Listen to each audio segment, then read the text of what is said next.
activités sont à tous les niveaux, au Québec, au niveau du fédéral et au niveau à l'international aussi, puisqu'on représente les employeurs canadiens, non seulement devant l'Assemblée nationale à Québec, la Chambre des communes d'Ottawa, mais également à l'Organisation internationale du travail, à l'ONU à Genève. Alors, je pense que on a eu l'occasion de travailler, d'acquérir un petit peu d'expérience sur des questions touchant notamment la main-d'œuvre, beaucoup de questions concernant le développement économique, l'entrepreneuriat. Et ce que j'aime particulièrement dans votre regroupement, c'est que vous êtes des gens, des professionnels, mais aussi des entrepreneurs qui apportez au Québec une possibilité plus grande pour toute la société, y compris vous-même, de prospérité. Et on vous parle du mot prospérité parce que c'est notre objectif, c'est notre mission de favoriser les meilleures conditions possibles pour prospérer au Québec. Et on a entrepris l'année dernière une campagne, une vaste campagne qui va durer 4 ans au Québec, qui vise justement à changer la perception des gens par rapport à différentes dimensions de la prospérité, parce que le Québec a un potentiel incroyable. Alors, on a entrepris plusieurs communications, on a mis sur pied plusieurs tribunes, mais on a aussi entrepris des études pour regarder différentes dimensions de la prospérité. Et bien sûr, au tout début, la première étude, c'était de regarder comment la prospérité pouvait contribuer au niveau de vie et à la qualité de vie des citoyens. La deuxième étude, Québec, la province de Québec est particulièrement bien nantie, c'était sur la question des ressources naturelles. Comment les ressources naturelles pouvaient contribuer davantage à la prospérité du Québec?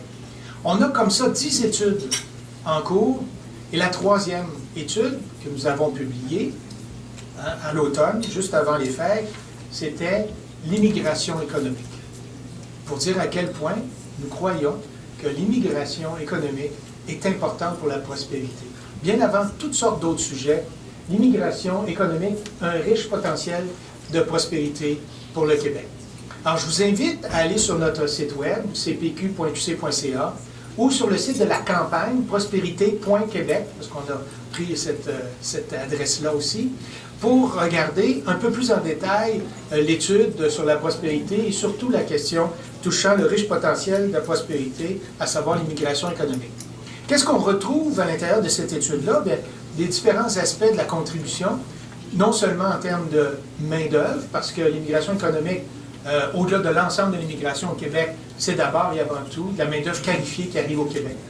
Qualifiée, mais qui a peut-être des petits problèmes des fois pour faire reconnaître ses compétences et ses qualifications. Ça, c'est un enjeu. On va vous en parler un petit peu. Mais c'est une main-d'œuvre qualifiée qui a été sélectionnée à la base, justement, par rapport aux compétences ou à la qualification que vous ou que d'autres personnes qui arrivent au Québec peuvent apporter. Mais c'est aussi un programme d'immigration économique qui comprend des entrepreneurs et qui comprend aussi des investisseurs. Et là-dessus, je pense que le Québec peut bénéficier grandement de la contribution, non seulement de la main-d'œuvre, mais aussi des immigrants entrepreneurs, des immigrants investisseurs. Et c'est pour ça qu'on a regardé vraiment davantage, on a exploré davantage ces questions-là. Et encore une fois, je vous invite à prendre connaissance de cette étude-là. Qu'est-ce qu'on retrouve dans certaines de ces études, dans certains aspects dans l'étude? D'abord, on a posé la question à plusieurs intervenants. D'abord aux membres du CPQ, qui sont les gens des 70 000 employeurs au Québec. On leur a posé des questions. Et savez-vous qu'est-ce qu'ils nous disent par rapport à l'immigration économique? Peut-être des choses inspirantes pour vous. Ils sont conscients de l'importance de l'immigration au développement économique du Québec et de la part des immigrants économiques à leur société. Donc, ce n'est pas une menace, c'est une opportunité. Deuxième élément, ils soutiennent majoritairement l'augmentation des quotas pour les travailleurs qualifiés pour les investisseurs. Autrement dit, non seulement on considère qu'il y a un potentiel extraordinaire, c'est une opportunité, mais on peut faire encore davantage au niveau de l'immigration économique. Troisièmement, on perçoit l'apport global de leurs travailleurs immigrants comme étant égal ou supérieur aux attentes. Donc, les préjugés qu'on a par rapport, des fois, à la main-d'œuvre immigrante, etc., sont contredits par les sondages que nous avons auprès de nos membres, les employeurs du Québec. Ils ne rencontrent pas de problème pour intégrer les nouveaux arrivants. Ça ne veut pas dire qu'il n'y a pas des défis. Il y a des défis, et tout changement comporte des défis. Toute nouveauté, toute nouvelle personne, qu'elle soit issue du Québec ou de d'autres pays, représente un défi. Mais il ne représente pas de problème particulier pour accueillir les nouveaux arrivants. Et finalement, ils pensent que les programmes d'immigration économique aurait tout avantage à être amélioré. Vous avez peut-être passé à travers ces programmes-là, ou vos entreprises passent peut-être à travers ces programmes-là, et il y a des améliorations.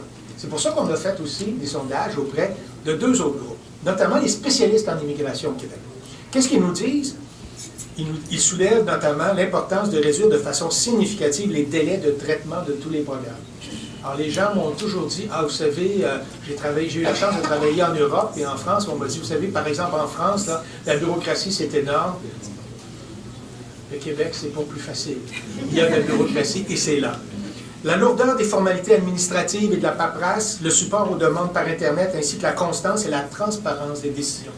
Faire en sorte que les gens, lorsqu'ils s'embarquent dans un processus, ils aient une idée claire du processus, des possibilités d'arriver à terme, et s'il y a un problème, d'avoir une transparence dans les décisions, et s'il y a des possibilités de changer les choses, de pouvoir avoir les décisions de façon transparente. La diminution aussi de l'intérêt international pour nos programmes suite au moratoire et à l'incertitude. Vous savez que du côté, entre autres, des immigrants investisseurs, il y a eu un arrêt au niveau fédéral, et il y a eu un ralentissement des moratoires. Même chose pour les entrepreneurs, il y a aussi des enjeux de ce côté-là, alors que ça représente une contribution extraordinaire pour la prospérité du Québec. Et vous êtes, vous ici, des gens qui savez mieux que d'autres tout le potentiel qui existe de ce côté-là. On a aussi questionné les organismes qui travaillent en immigration au Québec et qui, par exemple, reconnaissent que les enjeux économiques sont importants pour chaque catégorie des immigrants au niveau des immigrants économiques. Le programme des travailleurs qualifiés, bien qu'apprécié, pourrait s'ajuster plus rapidement aux besoins du marché du travail, toujours cette question de délai, de rapidité d'action. Les diplômes étrangers devraient être mieux reconnus et des difficultés subsistent au regard de la transparence et de la justification des décisions. Alors encore là, on a des points communs entre les différents groupes. Le moratoire, les délais de traitement et les changements récents au programme ont nuit grandement à sa compétitivité. Parce que le Québec n'est pas tout seul à travers le monde pour essayer de recruter les meilleures personnes. On est en concurrence. Et le Québec a un potentiel extraordinaire, il ne faudrait pas que la lourdeur, que des processus, que des problèmes d'arrimage fassent en sorte qu'on ne puisse pas tous ensemble pouvoir bonifier mutuellement. Ça, là, en anglais, on appelle ça win-win. Le win pour les gens qui viennent ici, le win pour les employeurs, puis je dirais le win-win-win. Parce que pas seulement les employeurs, puis pas seulement les travailleurs, mais c'est l'ensemble de la société qui peut bénéficier de l'apport d'immigration économique. Donc, comme disait un de mes anciens collègues pakistanais, vin-vin-vin. Alors, win-win-win. Il y a eu plein de recommandations dans notre rapport, puis je ne veux pas trop prendre de votre temps, mais on parle de meilleur appariement entre les programmes et les besoins. On parle d'accélérer, évidemment, les processus. On parle aussi d'un meilleur travail en coordination des différentes instances gouvernementales, parce qu'on travaille beaucoup trop en silo entre les différentes autorités, que ce soit le ministère de l'Économie, l'Innovation, les Exportations, l'Investissement Québec, de travailler davantage en concert, entre autres avec le ministère de l'Immigration, de la Diversité et de l'Inclusion, le MIDI. C'est un beau nom, MIDI, hein? Ça fait rêver. Renforcer le dialogue actif et systématique entre tous les acteurs du domaine de l'immigration. C'est pour ça qu'on est avec vous aujourd'hui, mais c'est pour ça que c'est important. Puis on n'est pas tout seul. Je vois des gens, représentants de la Chambre de commerce de Montréal, de d'autres organisations, du regroupement des chambres de commerce. Il faut faciliter le dialogue entre tous les intervenants.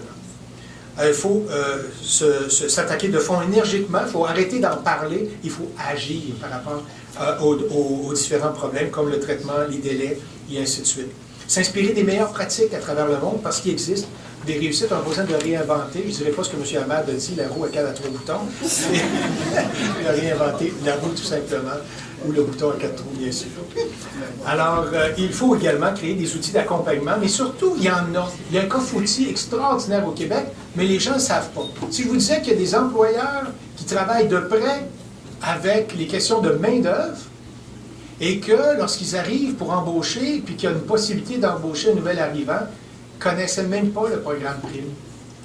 La situation actuellement, par exemple, des réfugiés qui nous arrivent au Québec, a permis de mettre en valeur ce programme-là qui est extraordinaire et qui est financé par qui? Par les immigrants investisseurs. Alors ça, c'est vraiment la roue qui tourne et qui peut se nourrir par elle-même. Donc, il y a plein de recommandations, il y a plein d'éléments.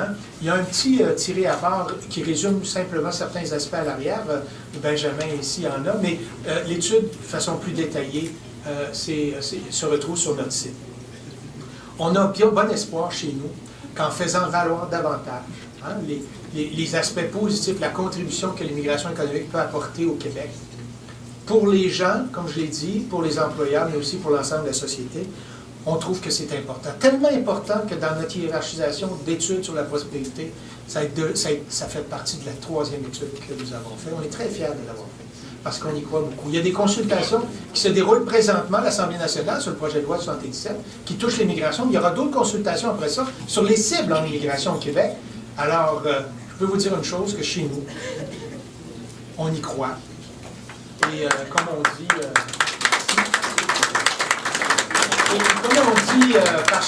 par chez moi, dans le langage très simple, il faut que les babines suivent les bottines. Les bottines suivent les babines. Merci beaucoup à vous tous.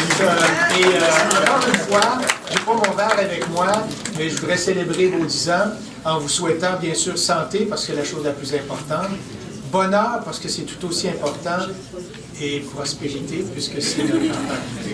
Merci beaucoup.